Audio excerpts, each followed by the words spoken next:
on parlait autant de la CAN en Côte d'Ivoire, mais bu ñu waxee en matière de performance et d'infrastructure, je pense que la CAN au Maroc est l'une des CAN les plus historiques ci ñu génn ci 21e siècle. D'accord. Avant ak li nga xam ne moo di pendant li nga xam ne moo di match yi nan ngeen ko dundee yéen journalistes yi parce que quand même dégg nañ fa ay rumeurs. Bon après du rumeur yëpp dégg parce que man je me souviens le lendemain de la victoire am na ay sama waa kër ñu ngi may woo moytu leen non y a comme problème man je pense que dem nañu marché dem nañu fu ñuy dem yëpp donc amuñu man je pense man c'est ma troisième CAN de football j'ai fait d'autres compétitions muy basket muy yeneen ak yeneen mais quand même man je pense que après c'est un peuple très accueillant qui aime très bien le Sénégal et je pense c'est très sincère en tout cas ci ñu woon foofu noonu. Après ce qui s'est passé au stade et ce qui peut suivre je pense que c'est juste les fruits d'une frustration parce que ñoom dañoo yaakaar ne dañuy gagner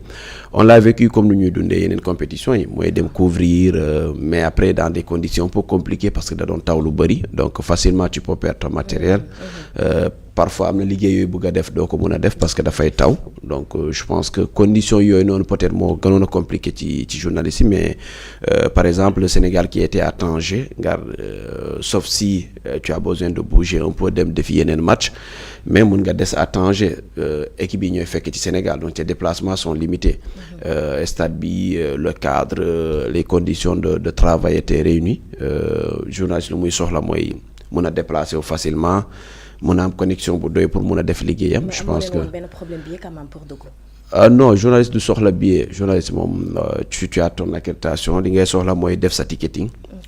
Et ticketing tu les fais bien avant après la veille du match ñu accepter la ko. Comme mun nañ la ko bañ a accepter mais pour Sénégal yi nekkoon Tanger généralement dañ doon accepter ñëpp parce que priorité c'était pour les Sénégalais d'abord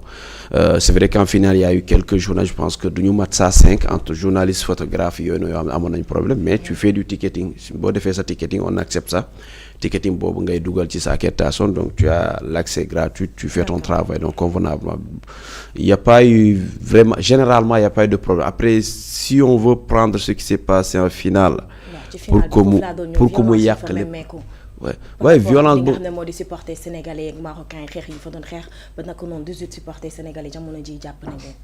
Oui ce qui s'est passé en finale moom lay wax la responsabilité dañ koy incomber à l'arbitre parce que pour man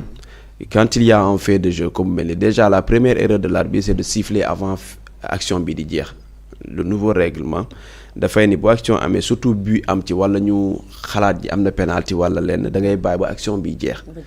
moom dafa am contact rek mu siffler c'est-à-dire que moom il a sifflé même avant bii bi di dugg donc ce qui veut dire que il était de mauvaise foi à partir de là dafa waroon bàyyi ba action bi jeex bu amee benn lu mu ciy sikki sakk y a la VAR qui est là qui peut appeler nga ñëw vérifier donc il l'a pas fait dès l'instant contact alors que ce contact là tu peux pas le siffler parce que même dans le règlement si lui il interroge le règlement puisqu'il est officier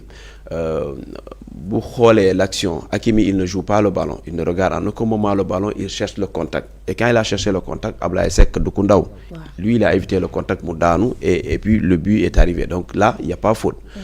mais même s'il y a faute tu laisses d'abord l'action aller jusqu'au bout bu jeexee après tu vas consulter la VAR mu wax la quelques minutes après il va siffler un penalty boo xam te ne y a une action précédente l'action précédente c'est qu'il y a une position de hors-jeu de Nesri boo xam te ne xoolu ko benn moment donc ces faits de jeu là moo révolté public bi même si je rappelle encore une fois il y a aucun fait de jeu il y a aucune erreur parce qu'on dit dans leur jargon l'arbitre même s'il a tort il a raison. Ah bon? Ouais, moom même bu juumee il a raison c'est comme ça même parce qu'on considère que l'arbitre est humain il peut se tromper comme benn joueur mun na dugal un but contre son camp comme benn gardien mun na def benn faute de main bal bi dugg camp on considère que l'arbitre peut se tromper maintenant pour éviter parce que erreur un joueur bu dugal contre son camp ça c'est une affaire d'équipe mais l'arbitre qui se trompe ça peut avoir des impacts benn impact ci match bi moo tax ñu andi VAR bi c'est un peu pour régler un peu injustice bu na am dans un match mais il n'est pas allé voir la VAR pour ce qui concerne le but refusé au Sénégal mais il est allé consulter quand même la VAR pour li nga xam te mooy faute bi am na. D'accord. Mais il y a une position de hors-jeu bi ko précédé donc bu demoon VAR normalement bii bi duñ ko loolu moo andi frustration supporters yi wàcc xeex ce n'est pas normal mais encore une fois la foule elle ne réfléchit pas. Non supporters yi ñoo wàcc songu stade yi. Loolu mu la mbir yi demee ñoom ñoo njëkk a wàcc songu stade yi. maanaam ñun suñu supporters. voilà waaw ñoom ñoo wàcc songu. ñoom ñoo tooñ. bon ñoom ñoo wàcc songu stade yi. Bon, dans ce cas, bon, moi, je ne veux pas faire le procès, mais quand même, moi, je raconte comment les choses se sont passées. Parce que moi, j'étais là-bas. C'est pas un supporter qui parle, je raconte les faits. Supporter sénégalais, ils ont watch songo, c'est-à-dire ils taxone fofu non. Fofu la cas bi démarrer. Non, ça n'a rien à voir. Pape Thiaw, ça c'est après. Parce que moi, j'ai vu beaucoup de médias qui disent Pape Thiaw Mwandilo. Non, ça n'a rien à voir. C'est-à-dire supporter, dès l'instant où ils sifflent le penalty, merde nañu. Et je peux le comprendre, frustration là. Tu sais, la foule elle ne réfléchit pas. Amul kenn ku mëna wax foule bi yeb def len ni ñu defandoo ko kenn c'est sûr que y en a des gens ci ñom sen biir bëggu ñu won mu démé non. Mais boy am frustration, bon, même ñun ñi fa nekkoy amon nañ frustration, amon nañ lu ñu metti parce que dans le match on a vu beaucoup de faits de jeu yo xamantene c'est comme si dañ doon préparer ben carnage pour mëna jël sen coupe bi. Donc frustration supporter ça peut se comprendre, mais c'est bien avant cela. Que Pape Thiaw la wax joueurs yi nañu dugg mais avant ça il y a beaucoup de joueurs yoo xam ne jéem nañu calmer supporters yi da ngay gis ça une image de Sadio Mané bu muy wax supporter nañu calmer wu. Donc c'est après la Pape Thiaw wax joueurs am nañ dugg donc bokkul sax moment yi sax bokkul je pense que ñi xeex nañu foofu lu yàgg Pape Thiaw door a wax joueurs nañ dugg. Donc ce qui s'est passé c'est regrettable c'est pas une belle image pour le football africain mais même Pape Thiaw moi je le comprends. C'est vrai que le Moudef dañ ko ci sanctionné. Bon, je comprends. Tu sais, y a des moments où tu as besoin égal. Xam nga histoire dafay raconter lu nekk. Fii ba ay at nañu raconter final bi. Mais qu'est-ce que tu as besoin qu'on raconte de ta part? Est-ce que tu veux que la postérité ñu wax leen ni que quand face à l'injustice que tu as abandonné nga subir injustice boobu parce que Sénégal da koy yàgg subir 2000 Nigeria gars yi ay fas lañ dugal ci terrain bi 2006 si 2006 suñu diggante ak Égypte demi-finale ñu sàcc ñu mu leer nañ donc le Sénégal a toujours subi même en 2002 tout ça dañ doon bàyyi mu jàll parce que duñ doon non bàyyil mu sedd Sénégal lii image et tout à un moment donné man je pense que lii dafay doon loo xam ne benn signal boo xam te ne avertissement booy envoyé mooy ni maintenant on va pas se laisser faire que bu amee injustice bi ñuy kam dañ koy def maintenant il faut également rappeler que sportivement ça ne se fait pas. D'accord. Sportivement ça ne se fait pas la preuve loolooy tax ñu andi sanction heureusement le Sénégal n'a pas abandonné parce que bu ñu abandonné ñëwaatuñu dañuy perdre match bi. mais au moins amoon nañ benn joueur bu nekk ci équipe. Non du benn joueur ça du moom kese y avait même Ismaïla Sarr non y avait même Ismaïla Sarr y avait d'autres joueurs yi nekkoon ci ligne bi en fait. abandonné mooy nga dem carrément parce que article 80 bi gars yi di interpeller ñu moom laa bëggoon nga expliquer. waaw ku ci nekk nu ko neex la koy interpréter mais l'article dit si l'équipe abandonne le match c'est-à-dire abandonné dugg vestiaire bàyyi match bi ñëwaatoo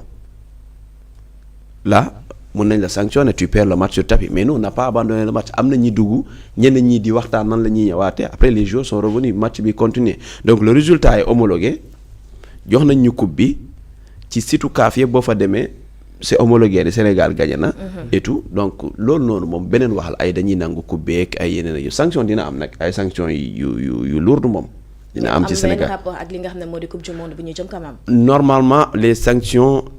ci CAF bu dee compétition CAF la ci compétition CAF lañ lay sanctionné par exemple mun nañ la wax joueur tel sanctionné nañ la 5 matchs officiels CAF mooy ni boo amee qualification Coupe d'Afrique 2017 de jouer bu dee matul match yi matul ñu dem ci Coupe d'Afrique match yooyu doo ko jouer mais du am impact ci li nga xam te ne mooy yeneen match FIFA yi. Maintenant nag je ne sais pas par quel moyen la ñuy dem ba mu impacter suñu coupe du monde mais normalement li compétition CAF la donc sanctions yi dafay concerner li nga xam te ne compétition yi CAF di organiser donc lii moo xewoon man acte Pape Thiaw bi je trouve c'est un acte boo xamante ne il le fallait en ce moment-là en Mondovision ils ont voulu voler quand même cette coupe-là mu wone ni carrément on n'est pas d'accord maintenant il va être sanctionné parce que c'est anti-sportif mais quand même man pour man c'est héroïque. mais loolu Messi defoon na ko te kenn sanctionné ko donc pourquoi ñu bëgg a sanctionner Pape Thiaw. waaw non même l'Argentine ils ont Brésil Argentine bi ñu joué. oui mais il y a des sanctions il y a forcément des sanctions ñu yëg ko ñàkk koo yëg parce que bu amee xam nga Messi dañ doon dóor seeni supporters c'était des faits de violence et tout loolu dafay am sanction parce que dès l'instant que c'est pas l'arbitre qui décide d'arrêter le match wax joueur yi parce que boo amee violence normalement parce que l'arbitre n'a pas été responsable moment bi ñuy dóor bi supporters yi di xeex ba dugg ci terrain bi moment boobu rek dafa waroon arrêter match bi parce que dafa am beneen corps bu bokkut ak acteurs yi bu dugg ci terrain bi loolu tu arrêtes le match. bien sûr mais moom xoolul loolu mu ngi siffler penalty yi ñuy balaa dem may xooloo gis nañ Serviette Edouard Mendy ñoom ni ñu ko doon jëlee est-ce que arbitre bi réagir na par rapport à ça réagir. waaw Serviette yi moom xaw ma lan mooy seen problème parce que muy démarré match Nigéria Cameroun. Serviette gardien Nigéria bi plusieurs fois ñëw nañu sàcc ko foofu xaw ma lan la parce que arrêté c'est pas forcément mystique c'est que xam nga dafay taw. et que buy taw gant wu gardien yi dafay tooy. donc boo essuyé wul sa gants yi mën nga def faute de main donc je pense que c'est plus loolu lañ ci doon xalaat que autre chose maintenant ça également la CAF va sanctionner ça parce que ab joueur surtout yaay say bari bi dem taxaw foofu noonu c'est un joueur du Maroc taxaw foofu di jël ay serviette di sànni wala di taxaw di xëccoo ak ki nga xam te ne moo di Yehvan Diouf di ko mooy troisième gardien de l'équipe nationale et tout ça c'est des faits gis nañu violenté ko foofu noonu et tout ça pour man si la fédération prépare très bien son dossier. je pense que foofu lañ toll parce que gis nañ ki nga xam ne moo di Abdoulaye Fall moo nañ pare nañ jamono ji ci bépp côté. Ouais bien sûr parce que on n'a pas une fédération c'est pas la fédération kenyane de football j'ai beaucoup de respect pour ces fédérations mais aujourd'hui la fédération sénégalaise de football elle est très respectée. Bien sûr. am na benn niveau bu mu yegg c'est pas la fédération de 86 c'est pas la fédération de 90 ni celle de 2002 aujourd'hui c'est une fédération bi nga xam te ne ci instance yu gën a mag ci football yegg nañ foofu on rappelle qu'il y a quelques mois Augustin Senghor était encore premier vice-président de la CAF. On a d'autres Sénégalais yi nga xam te ne ñooy siège aujourd'hui même le responsable bi nga xam te ne mooy jury commission juridique bi c'est un Sénégalais. D'accord. Donc ça ne veut pas dire que buy atte du atte dëgg mais je veux dire que Sénégal te ils sont très bien préparés parce que dans cette finale là si on rassemble tous les faits déjà le match ne devait pas continuer alors qu'il y a des gens qui sont sur la pelouse ñii ñu ngi xeex fee dañoo waroon arrêter match beneen bi que l'arbitre devait consulter la VAR il devait laisser l'action dem à son terme d'abord balaa muy siffler il devait consulter la VAR derrière il siffle un penalty bi nga xam ne y a une position de hors-jeu boo xam da ko ignorer en plus de son attitude dans ce match là en plus de son attitude parce que même quand on voit une vidéo bi nga xam dafay remercier Sadio Mané a sauvé sa peau parce que si le match bu continuer wuloon et que penalty bi ñu dóor ko et que le Sénégal perd sur tapis vert. mais est-ce que kooku dóoroon penalty bi Ibrahima Diaz moo ko tay bu muy dóor penalty bi. non Brahim nag tàmm na dooree noonu penalty. peut-être que juste que c'était pas son jour et également je pense que problème bi xew foofu ne ça peut jouer. mentalement voilà mentalement ça peut jouer parce que quand même on a eu presque une dizaine de minutes boo xamante ne joué wu ñu problème xëccoo fii doorante fii et tout ça je pense que ça peut perturber maintenant lui c'est comme ça qu'il joue je me souviens Euro U17 avec Espagne. Il avait marqué comme ça donc c'est quelqu'un qui marque des Panenka et tout mais c'était pas son jour c'était mal joué et c'était pas le bon moment je pense que loolu moo tax Maroc mere ko parce que bu duggaloon loolu arbitre bi day siffler fin du match parce que match bi jeexoon par rapport toujours suñu joueurs yi ku ci mel ni Pape Matar Sarr Krépin Diatta Ousseynou Niang ñenn ne nañ li nga xam ne dañoo def intoxication alimentaire d'autres parlent d'empoisonnement yow lan nga ñuy wax yow. waaw bon je pense que empoisonnement par contre c'est un peu de touche bi la defee malaise man quand j'ai vu Ousseynou Niang après la finale Hôtel des Lions comme ku feebar ay mois quoi kanam ji yëpp jeex bët yi dugg bon c'est bizarre en fait affaire yu bizarre même effet bi la leen def si non mais boo ko gisoon sur le champ je pense que même après daanuwaat na foofu noonu mais c'était bizarre boo leen gisee comme ñu feebar ay mois bon après là loo ci mënta wax c'est sans preuve et puisque le journalisme ce sont les faits tu te limites aux faits mooy nee nañu dara amuñu benn